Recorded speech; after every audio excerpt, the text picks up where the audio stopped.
the Everything But Politics podcast. Let's go, guys. We got Austin Mack here today of Dyes and Good Vibes. Austin, welcome to the Everything But Politics podcast, man. It's great to have you here with us. Thanks for having me, man. I'm excited. And yeah, good thing we're not talking about politics because it's crazy out there right now. No doubt. No doubt. Well, let me start with this. So obviously you're like the GOAT of tie dyeing, in my opinion, and Evan's opinion. Yep. But so when I think of tie dyeing, I like kind of reminisce, go back to when I was a young boy, like summer camp. You know, you make like fun tie dyes, but you've taken this to the next level. I mean, some of your work is it's not just tie dyes, it's way past that. It's literally art. So I guess I would appreciate if you can take both Evan and myself and all of our listeners on a little journey of your tie dye, your career in tie dyeing and your journey. For sure. So basically, when I was a kid, I tie-dyed like everyone else did at, summer camp or preschool or whatever. Thought it was pretty cool. As I got into like my teenage years, I was really big into skateboarding, and I always found that I liked the skateboarding companies. They would make shirts that have like large graphics on them where it would like take up the whole shirt. And I always liked stuff like that. And, but there was like other skateboarding companies that I liked that didn't do that. But I was like, oh man, like I'm just going to make my own. And I was just doing it with like Walmart kits or like fabric paint that you would get from Joann's Fabric. And I would just like make my own skateboarding shirts essentially. And I really only did that for a short period of time. And then a couple of years after that, I started getting into like drugs pretty heavily. And basically just fell like really deeply into addiction. I was like addicted to heroin and pills and coke and all that type of stuff. And was in and out of rehab a couple of times. And then when I was 19, I went to my last rehab, and by the grace of God or the universe, when I was getting discharged from that rehab, this lady who worked there, I was just planning on going back home like I always did before. And this lady's like, you should try going to a halfway house, which is basically like, like homeless people who come out of prison, I guess people who come out of rehab or just like poor situations, live in halfway houses. It's basically like a house where you live with 7 other dudes. And it sucks. It's like a 3-bedroom home and you're living with 7 people. Anyways, I move into a halfway house, and then the first halfway house I was in, there was like a bunch of just not great people, like prison, like people who had just gotten out of prison, like no one who was really like trying to get sober or anything like that. And I was like quickly falling back into it. And then the owner of the halfway house called me up and was like, hey, I got a different one that's closer to your work. And I was like, cool. I moved into there, and it just so happened to be all kids my age who were like fresh out of rehab, and they were actually trying to get sober. And that like really saved my life, honestly, like having positive influences around me. And I had a roommate that moved in like a couple months after I was there, and he was like this cool hippie dude. His name was Pat. He was really good at playing guitar and stuff like that. And one day he comes home with a tie-dye kit from Walmart, and I was like, oh man, can I try that? I haven't done that in years. And he's like, sure. So we make like a whole batch of shirts, and just something like clicked in my brain. Like I was just immediately obsessed with it. At the time I was an electrician. I was only making like $325 a week. The rent at the halfway house was $125 a week. And I always found a way to make sure that I could tie dye like on the weekends. And this is before I even thought about selling them. I was just making tie dyes just for fun. I would keep them. I'd give them to friends. And but yeah, I never stopped doing it. And I would say just like a couple months after that, I found a Facebook group called Tie Dyeing, where there was like just slightly more advanced techniques, like compared to what can be done now. They're like really novice stuff, but it was better than what you would see on YouTube. And that was really inspiring to me. And very quickly, I just started doing it every single day. I was working full time as an electrician, like I said. And I would say within 2 or 3 years, I was starting to make of doing it like nearly every day after work. And also like my weekends were completely filled with me doing tie dye. And I just like really loved it that much. There was no real particular reason. I wasn't really making money off of it. I just enjoyed it. There's something about tie dye that there's like this waiting period where you have to dye it and then batch it. So like you could be having the worst day at work or whatever, just having a bad day, and then you remember like, oh, I dyed shirts yesterday. Like when I get home, I get to open these shirts up, and then back then I didn't know what they were going to turn out to be. So when you open them, it's like, it's like Christmas morning. It's this surprise. You get this like rush of dopamine, like, oh wow, there's this and that. And then as I start getting, doing that more and more, I start like realizing variables and things that could be changed to get like desired results and stuff like that.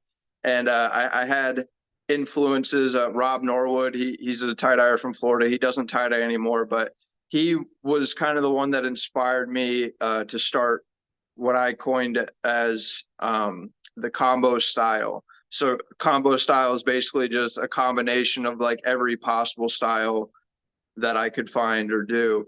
But yeah, he was the first person I ever seen to do like spirals, pleats, and mandala all in the same piece. And man, when I started, he was like the GOAT. It was crazy. It's really sad he doesn't tie it anymore. I was fortunate enough to like go to his house and hang out a few times back then. But yeah, anyways, he was a big inspiration with that. I'm not going to claim that I didn't have any inspirations. Paul Kenny is another one. He started this shibori style. I mean, shibori's been around for thousands of years, but like basically just gathering fabric and like tying it with fishing line and then dyeing it a certain way. I kind of adopted my own. I use the same tying method and the same fixative method, meaning like how the dye is bonded to the shirt as him, with like slight differences. But like how I apply the dye is completely unique to me. And then Dan Dema, he was like the first person I seen do mandalas and stuff like that. I don't know that he still tie dyes, but those are pretty much my main influences coming up. And yeah. That's awesome. Yeah, so basically, yeah, 3 years in, I come up with my own unique style, and I would say within a year after that, I was like doing drops on my website, like, or not website, my Instagram, where I would make shirts all week long, and then on Sunday I would post them for sale. And it got to a point where like they were selling out like very quickly, and I was able to quit my job. I finished up school, trade school. And yeah, I was able to quit my job and start doing tie-dye full time. Very like long process. And I would say it took me like 3-ish years to even realize that it could be something that I did full time. I would say like anyone, and this is like besides the point, I feel like I'm almost rambling at this point. I'm sorry. I'll let y'all jump in a second, but like anyone who's ever doing art of any form, you want to do it because you love it and you're passionate about it. You never want to start doing something because you see that money can be made with it. I always see a ton of people who will start tie-dyeing because they see people like me or people like Justin Biffer or whatever, like where we're getting higher prices for art and stuff like that. They see us and they're like, oh man, like I could make money out of this. And I'm sure there's a part of them that's like, oh yeah, this is fun. But yeah, money is the wrong reason to get into anything. You want to do stuff because you're passionate about it. I think it leads to a more fulfilling life. And all those people that I just mentioned, the majority of them just end up quitting eventually. They'll tie dye for 2 years. They'll have a video that goes viral on TikTok and and then they think they're like on top of the world and stuff, and they're selling shirts, and eventually it just like plateaus and dies off and they quit. And that's sad because if they really love it and enjoy it, you wouldn't quit no matter what. I mean, like I said, when I first started, I had $200 to my name at the end of every week after getting paid and paying the halfway house. And I still figured out a way to put gas in my tank to feed myself I was smoking cigarettes and stuff at the time, which is expensive. But yeah, I always found a way do tie-dye, and that was without selling it at all. That was just doing it because I enjoyed doing it, you know? Yeah, we love that. Yeah, firstly, Austin, I want to congratulate you on your sobriety. It sounds like, from 15 on, sounds like it was a long 2 years, but based off what I've seen with you and hearing your story just now, you've definitely come a long way. So, Absolutely. I'm sure, I'm It's sure special. no one knows as well as you do, but for me, on the outside looking in, it sounds like you've really done a full 180. So congrats, Mhm. congrats to you. Yeah, it's thank you very much. I appreciate that. It's at this point it just seems like a past life. Like I couldn't imagine doing any of the things that I used to do. And I'm not going to claim sobriety. I'll mess with psychedelics here and there, but like I would say 95% of the time no, I'm sorry, like 99% of the time I'm sober. Like I don't smoke weed. I very rarely drink. And then I very rarely have time to do psychedelics and stuff like that. Um, and it's not even in my mind. I'm not like, oh, I can't do drugs because of this and that. It's just like I don't have time to be incapacitated. Like I have a 2-year-old son, a wife. I have a fruit tree farm that I take care of. Awesome. And I have to Nice. make my art, and not even like have to. It's I mean at this point, like it's just like built into me. Like I do have to do it, but not like financially. I To some extent, yes, now, unfortunately. But yeah, it's just like built into me. Like my art is just a part of me. It's just what I do, which sounds stupid and cliche or whatever, but it's how it feels to me. When we both could hear the passion, and your art shows just how detailed and the time you put into it. It's special stuff. I want to kind of talk a little bit about your working process now. Like, what are your hours? How many shirts can you make in a week? Because I know they take sometimes 24 to 48 hours. Yeah. Um, it's right now I'm maxing out. I have a lot of like projects outside of my work that I'm doing. Like I mentioned the food forest that I'm trying to build. Um, Yep. that's taking up a lot of my free time. So like right now, I usually, for the time being, I'm doing one auction shirt a week. The auction piece typically takes me anywhere between like 16 to like 30 hours of hands-on work. That's not including like batch times and washing it out and this and that. And then I do a weekly drop of simpler designs on my website. And right now I just aim for one of each size, small to 3XL. So that'd be 6 shirts. So yeah, right now I'm doing like 7 shirts a week. If I wanted to, there's a lot of like ice dyeing and stuff like that are very quick and simple things that you can do. But I try to hold myself to a certain standard. Like I don't want to be putting out, Yep, bullshit. absolutely. So yeah, if I really like buckled down and like woke up, 6 a.m. and worked until 10, which is when I first quit my job, like that was my schedule every single day. Like I woke up at 6 a.m. and I worked till like 10:30, 11 p.m. every day. Um, Nowadays, I mean, like realistically, because I have a kid and stuff, and Yeah. he's at home with his mom, or we all live together. So I get distracted here and there throughout the day with him. I have to spend time with him. Obviously, I can't just be cooped up in my room.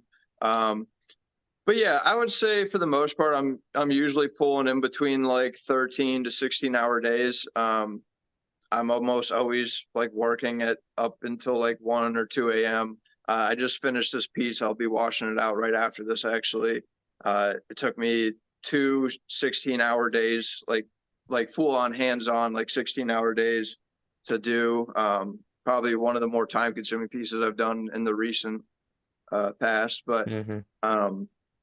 But yeah, anyways, and then yeah, so Monday after I drop off everything, I start working on the auction piece, and I usually have it finished by Wednesday or Thursday. Um, and then Thursday through Saturday, I'm working on the shirts for the drop. The shirts for the drop, the simpler designs, depending on what it is, because I make a wide variety. I try not to do a whole lot of the same design. Yeah. Um, they usually take me in between 3 to like 6 hours. I have to be mindful of the fact that like I have to be mindful of the fact that if I put too much time into something that's going on to the drop with a set price, it's taking away from other things that I could be doing. Like, would it be smart for me to do 3 shirts that were worth, 350, where I could do 6 shirts that were worth 170 or whatever? I don't really know how that math breaks down, but I just have to be mindful of that. And it's basically like built in. I don't necessarily put a whole lot into that, like the financial aspect of it.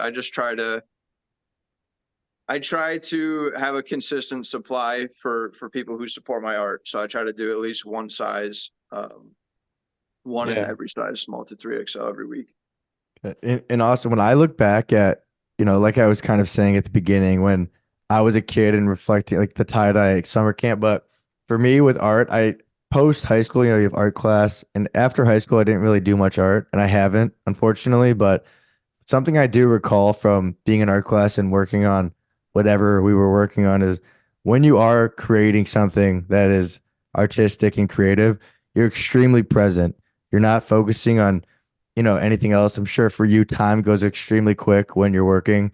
What is that like, in terms of kind of not thinking too far ahead or too far in the past and just staying completely present with what you're currently working on? I've got into a bad habit of like listening to podcasts in the last few years.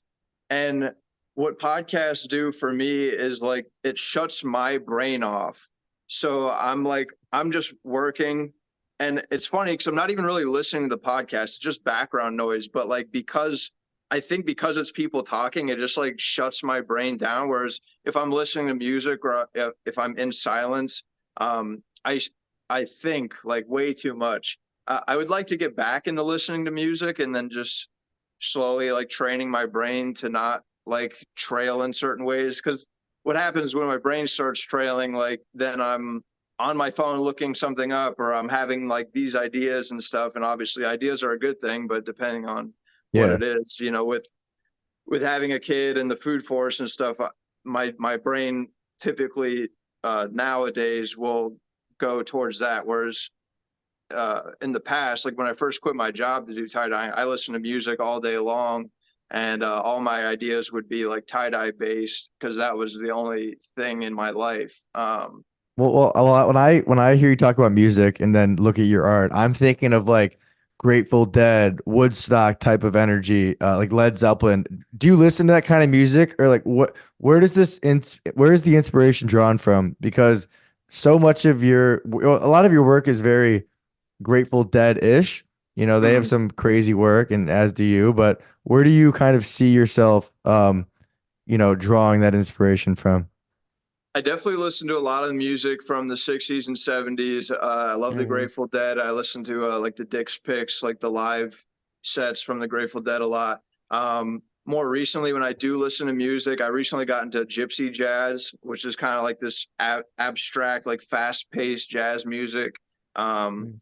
uh, I also listen to a lot of bluegrass. I love Billy Strings, but also love Nice. like traditional bluegrass. I like anything that's like fast paced. More recently, I find that listening to music without words uh, gives me a more, or without lyrics rather, gives me a more like straight and narrow thought pattern. Like I can really lock into what I'm doing. Um, I think, because when there's music with lyrics that you've listened to 1,000 times, your brain's like kind of singing along in your head. And you might not think that's distracting at all, but like to when you're like really present and really focused, you notice like minute things that would like kind of trail your brain off from what you're doing. Um, 100%. yeah, 100%. so I like instrumental music like Bela Fleck. He's Mm. probably the world's best banjo player. He makes incredible music, like tons of different genres. Um, yeah, any kind of like fast-paced jazz or anything, and then yeah, just bluegrass. I No. for a while I was like super into bluegrass. Like that was all I listened to really for probably like 2 years straight. And I got into like playing the banjo and stuff.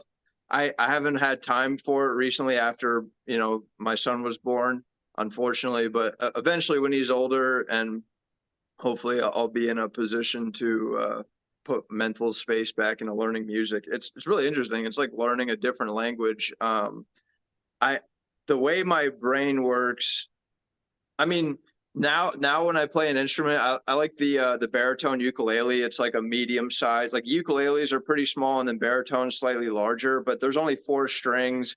It's pretty straight and narrow. Um, and I purposely like never watched any videos on how to like play it. I just kind of like play it intuitively, and I find that to be like really freeing. But anyways, I feel like I'm trailing off from your question. Yeah, I like bluegrass and jazz, and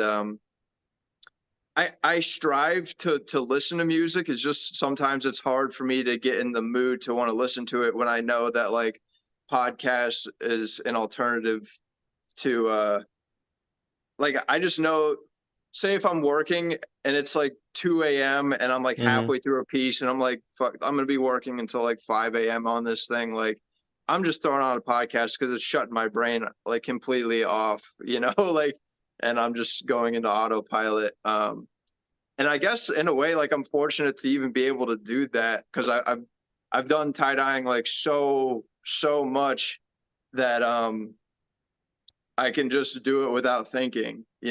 And obviously I make mistakes here and there, Hmm. especially like when it's late at night. If it's like 5 a.m., I'm way more inclined to make a mistake on something. But yeah. Well, and I'm sure the Grateful Dead community and some of those other bands like Billy Strings have been huge for your sales. Because I remember Mm. I was actually I saw the Rolling Stones at Soldier Field and someone was wearing your tie-dye in Chicago. Sick. That's awesome. So I'm wondering, how often do you see people in public wearing your stuff? And how does that make you feel? Well, I live in the South. I have like a couple people locally who actually buy my stuff, like just randomly too. Like I didn't know them previously. But yeah, very rarely, unless I'm traveling, do I see someone wearing my art.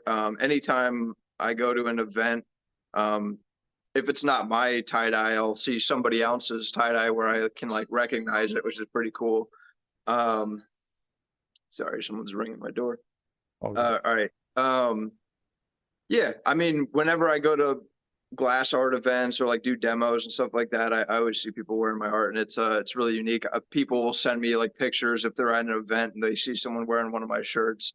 Um, it's an honor, It's I never thought that I would be an artist or like a fashion designer or something. It's not even really something that I think about, but when I do think about it, it's really odd to me, I guess, that I make clothes that people wear. You know what I mean? Like Totally. it was never. I don't know. Yeah, I never really think about that too often. I'm just like I'm just making tie dye. I never really think about the fact that there's people out there like walking around wearing the thing that I spent a bunch of Well, time making. how many do you think you've given away or sold in your life? Oh man, I definitely think I'm past the 10,000 mark if I had to guess. Wow, Yeah. that's special. Yeah. Yeah, Well, you want to talk about 10,000 hours. Yeah, no That's doubt. definitely put it in for sure. well, Austin, I want to shift gears here. Tell me about the moment that you decided that you're going to start creating content and posting your work on both TikTok and Instagram. So that's a really cool question. No one's asked that before. So I I was celibate, and this is like way. It seems like it's going to be way off, but it all loop back together. I was celibate for like 5 years, and I at the time, this is probably like two or 3 years ago. Um, I was I was really big into like comedy podcasts and stuff at the time, and I started doing stand-up comedy, and the local scene down here was kind of like dead. Like it would just be open mics and the only people there were comedians, and I was like, man, this is like shitty. We should get other people to come here. So I started inviting a bunch of people that I knew, people from my past, or whatever, just trying to get people to like get involved with the scene, like um anyways, I invited uh this girl who is now, or woman who is now my uh fiance, And I had no intention of like dating or anything. I just like wanted people to come to the comedy scene, and yeah, we just ended up hanging out more. And I didn't even have TikTok at this point, and she's on TikTok. Most people were on TikTok at the time, and I never even really considered downloading it or anything. And she's like, "Oh, you should make video content." And she kind of like showed me a few transitions and things that you could do to make video content. And I experimented around with it. I don't even think I got anything to go viral for probably like 6 or 8 months after even doing it. And I was really doing a lot of experimental content, like trying different things. I tried making funny stuff. I tried making like quick attention grabbing stuff. And you know, I, and I nothing was really popping off for me. And then I was like, you know what? I'm just gonna like be genuine about it. I'm gonna show some of the process that I do, and I'm going to just explain it how I would explain it to anyone, you know. And most people back then like would comment like, I don't even know what you're saying, but this is like crazy that you can do this. And yeah, that the first time I did that, the first time I was like extremely genuine with my content, it went super viral. And that was kind of the path that I took for making my content. I try to just, there was a period where I was kind of like scripting it out, and I could see that it was like slowly starting to like, the attention, I guess, was starting to die off. And I was like, man, I'm just gonna like be me. And yeah, I don't know. It just kind of happened. And I think for anyone really, I mean, there's tons of content that will get people's attention, but and in the world of owning a business and being an artist and stuff, I find, for me at least, that being genuine and yeah, just talking to your audience how you would anyone, that you gain people's respect rather than their attention. So when you make like a quick video of you revealing a shirt, you know, like here's it tied up and then here's it revealed, and it's just like some catchy song in the background or some, you know, whatever audio, it will gain people's attention and you'll get likes and comments, but you're not going to retain as many followers, because what's really to like respect out of a 15-second video? Whereas when you watch a 1-minute video where somebody's like being real and explaining their thing, you're more, and realistically, a lot of people are just skipping from the beginning to the end anyways. But like for the people who actually watch the content, I'd like to think that I've gained the respect. And not only do they hit that follow button, but they're actually going to like follow along and or maybe like scroll back on my timeline and like look at what I've made, compared to just watching a 10-second video, liking, commenting, and scrolling up, you know? Yeah, and in my opinion, now we're 2024. It's mid to late August.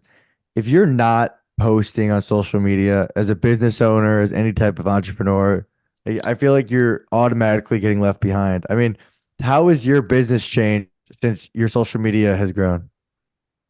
Oh, immensely. Yes. It doesn't even seem real, to be honest. It's really, it's a miracle. It's a blessing. I'm eternally grateful, and I'm going to continue to do what I do to maintain it. A couple years ago, I started doing sublimated prints of my shirts. So it's a cotton T-shirt, but the design is printed on it. And sublimation is like the dye is inside of the fabric. It's not like on it, so it doesn't feel bad. But when the videos start going viral and stuff, it's just one shirt that I made, and I auction it, and the auctions go for a decent price. But like not everyone can afford that price, and not everyone has the patience or maybe the money to get on the weekly Sunday night drops. The drops sell out like in sometimes seconds. It's only 6 shirts, it's not like it's 300 shirts selling out in seconds. So still, it's extremely impressive, and I'm extremely grateful. But yeah, it's what was the question again? I'm sorry. Well, I feel trailed I have a off. question. Do you do custom work? Like if No. someone messaged you and said they wanted something special, you don't do that? I don't have the time. I mean, I have to do like between just my life and then between having to do at least one auction a week and make the content for it and then doing the drop, which I've been doing the weekly drop since 2018. Like I'm not going to stop doing that. It's some of my auction pieces will go for like in between like $1,000 to $3,000.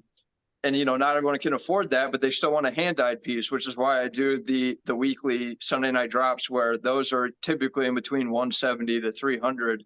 More affordable, but they sell out quickly, so some people get impatient with it. But the prints, which is what I was saying, the life that I live now, and I'm not rich by any means, but I'm doing well for myself, and it's honestly because of the prints. Because when a video for a shirt goes viral, and that one shirt sold for I don't know, $2,000 in auction, but like I still have 10 million people or 2 million people who want that shirt, I can offer them the print, and the print is cotton. A lot of people don't like polyester, which is why I do the cotton prints. Also, I think there's like some weird conspiracy with polyester, and then obviously like microplastics and stuff. And I'm not claiming to be perfect. I do sell polyester prints that are like drop shipped from a manufacturer, but I do it for like a very minimal amount of designs that are always on my website. And those don't sell that often. Like sometimes if I have a video that's going super viral, I'll sell a few here and there. But the cotton prints are limited run. Like for each design that I auction and make a video for, I'll do a limited run. It's usually in between like 80 to 200 or something. Shirts, and they all sell out. I sell that as a pre-sale. That way I can gauge like how many sales or how many I need to order. The prints were life-saving for sure. Well, I wouldn't be able to live the life that I live and have a family and support a family selling just the hand-dyed stuff. I would. It's just like it wouldn't be too comfortable. I'd be stressing out. God, yeah, that's fair. But let me ask you this, because I'm sure this was monumental. What did going on Good Morning America do for you and your career?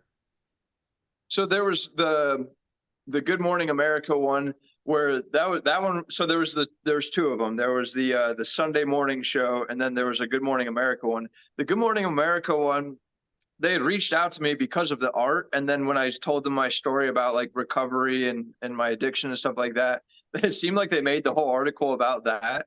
I sensed that too when I watched YouTube. Yeah. Yeah. So that one wasn't too beneficial, but the CBS Sunday morning show, I feel like highlighted both the recovery aspect, but also my art. And that one gave me a huge boost. I still have like a lot of people that will message me and be like, "Oh, I've been supporting you since I've seen you on the CBS Sunday morning show." I was doing well before that, and I'm still doing well. Obviously, I appreciate that was an incredible opportunity, and I'm extremely grateful for it, and that it has helped. And I would never. Anyways, it's it helped for sure. Cool. Yeah, no. So now, I mean, like I said, we're here in 2025 is going to be here before you know it. What does Austin Mack have planned here moving forward, with whether it be with your work or with social media, or what's in the framework here? So basically, and a short-term goal is I'd like to do it next year will be my 10-year anniversary of tie-dyeing. I'd like to put on like a gallery show with music and like a tapestry maze and all sorts. I want to do like a cool event.